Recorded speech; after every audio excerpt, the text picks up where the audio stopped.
시청자 여러분 안녕하십니까? VOA 모닝 뉴스입니다. 이 한국을 방문한 스티븐 비건 국무부 대북 특별대표가 미국은 연말 시한을 신경 쓰지 않는다며 북한 측의 만남을 공개 제안했습니다.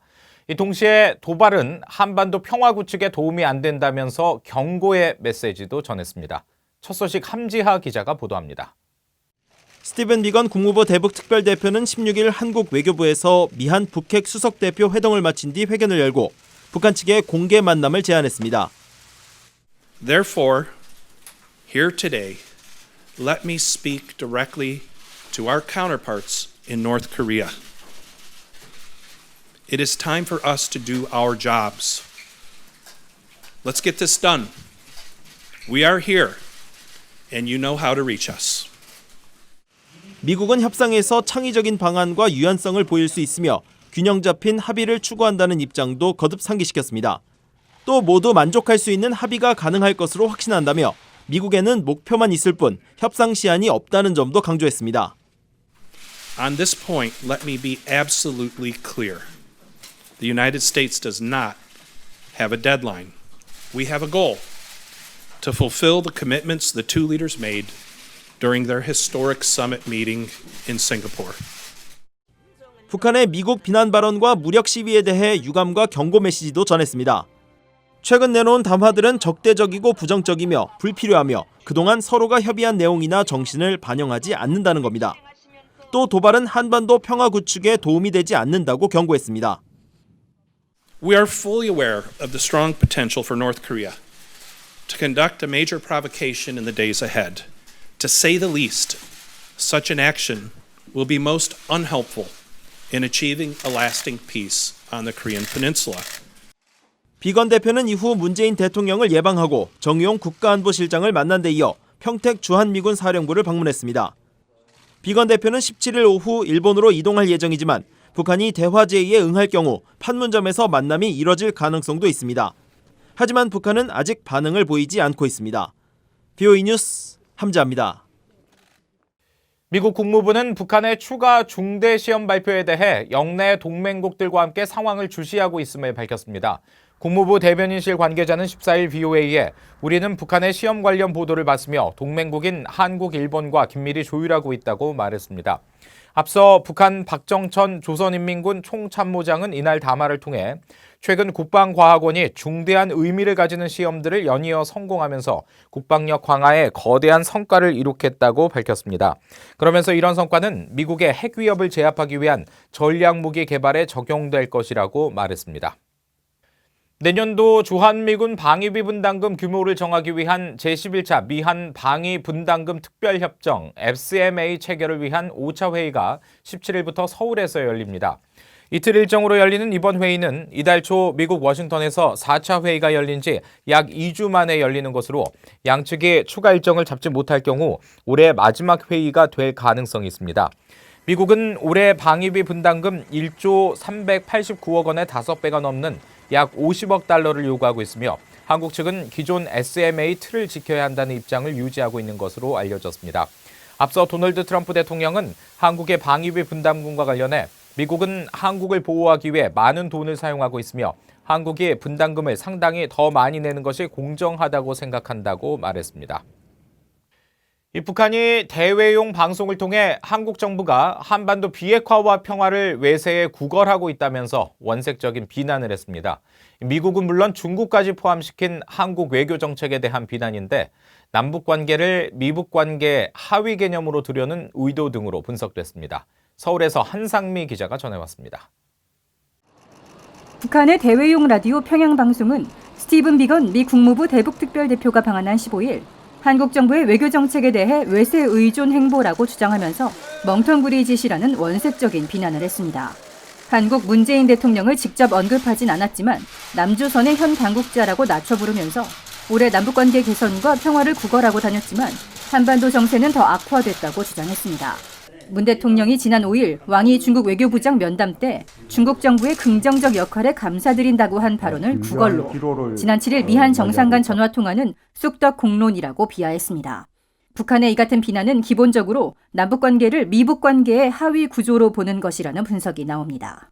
한국 정부가 북한의 기대와는 달리 북한을 편들지 않고 미국이나 중국과 같이 국제사회와 공조하려는 모습을 보이고 있기 때문에 북한으로서는 우리 민족끼리에 협력해라 하는 취지에서 강력한 비난을 하고 있다고 봅니다. 북한이 중국 왕이 외교부장에게 한 문 대통령의 발언까지 비난한 건 중국에 대한 불만 표시이며 미북 협상이 의도대로 흘러가지 않자 외교적 짜증을 드러냈다는 지적도 나옵니다. 중국의 모종의 역할을 할 수 있었다고 그러면은 그 욕을 안 했겠죠. 지난번 왕이 부장이 평양에 갔을 때 김정은 위원장을 안 만났거든요. 그게 사실은 불만이었다고 볼 수 있죠. 중국에 대해서. 미국을 상대로 기싸움을 벌이는 북한이 한국은 나서지 말란 신호를 보내는 것이라는 분석도 있습니다. 미국하고의 그걸 하면서 그 다음엔 이제 우리 정부하고 어떤 실제적인 경협이라든지 교류가 이루어질 때는 모르지만은 그 협상 단계에서는 이제 더 이상 문재인 대통령이나 우리 정부에서 나서지 말라는 이런 신호를 계속 보내는 거라고 저는 생각합니다. 북한은 앞서 대외선전 매체 우리 민족끼리를 통해 미국의 발목이 묶인 한국 정부가 남북 합의를 전혀 이행하지 않았다고 주장하며 철면피라고 비난하기도 했습니다. 곽 전 실장은 이 같은 북한의 대남 압박이 한국 정부의 운신을 더 어렵게 하고 있다고 덧붙였습니다. 서울에서 VOA 뉴스 한상미입니다. 이 북한이 서해 위성 발사장에서 또다시 중대 시험을 했다고 밝히면서 위성 발사와 핵심 기술이 겹치는 이 북한의 대륙간 탄도미사일 ICBM 역량이 주목되고 있습니다. 미국 내 전문가들은 몇 년 전만 해도 역부족이었던 북한의 ICBM 기술이 사거리와 대기권 재진입 기술 등 여러 요건을 갖췄거나 완성 단계에 이르렀다고 분석했습니다. 오택성 기자가 취재했습니다. 제프리 루이스 미들버리 국제학연구소 동아시아 비확산센터 소장은 북한이 ICBM이 주요 역량인 사거리와 대기권 재진입 기술, 정확도, 핵무기 소형화 부문에서 모두 필요 요건을 넘은 것으로 평가했습니다.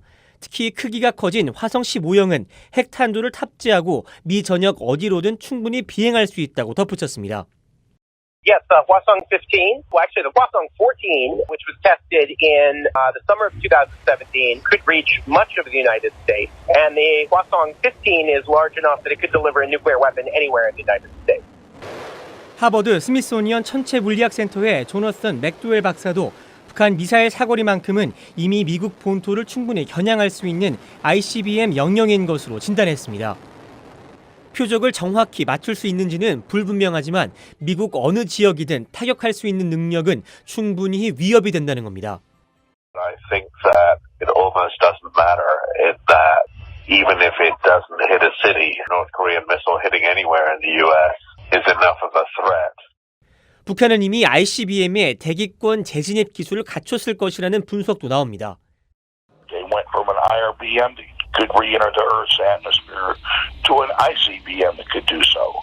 And it certainly appears, based on the data that I've seen on the two Hwasong 14 tests and the one Hwasong 15 test, that they do have the capability to enter the atmosphere. 북한의 핵탄두 소형화, 경량화 기술에 대해선 관측이 엇갈렸지만 이미 6차례의 핵실험 등으로 북한은 핵무기 소형화 기술을 이미 확보했거나 개발 마무리 단계에 도달했을 것이라는 분석도 나옵니다. Put this big test aside, but I think at the other ones also, they point to the direction that by now they have fairly good understanding how to have a nuclear device which fits to the ICBM. 그러나 북한은 아직 고체 연료가 아니라 액체 연료를 사용하고 있다는 한계가 있고 ICBM 보유 수량도 적어 미국의 미사일 방어 체계를 무력화시키기는 어렵다는 게 전문가들의 분석입니다. VOA 뉴스 오택성입니다. 러시아에 있는 북한 노동자들이 모두 송환되면 평양과 블라디보스토크를 잇는 항공편이 중단될 것이라고 북한 주재 러시아 대사가 전망했습니다. 알렉산드르 마체고라 주북 러시아 대사는 최근 블라디보스토크 라디오 방송과의 인터뷰에서 고려항공이 왕복 운항하는 평양과 블라디보스토크 사이 노선에 대해 현재는 북한 노동자가 있어 이용되고 있지만 노동자가 사라지면 노선도 없어질 것이라고 말했습니다. 마체고라 대사는 또 북한 노동자들이 러시아에 유익하지만 안보리 결의에 의해 귀국하고 있다고 설명했습니다. 유엔 결의에 따른 북한 해외 노동자 송환 시한인 22일이 임박하고 있는 가운데 고려항공은 지난 9일부터 오는 20일까지 일시적으로 평양 블라디보스토크 노선 운항 횟수를 늘린 것으로 나타났습니다. 이상으로 VOA 모닝 뉴스를 마칩니다. 시청해주신 여러분 고맙습니다.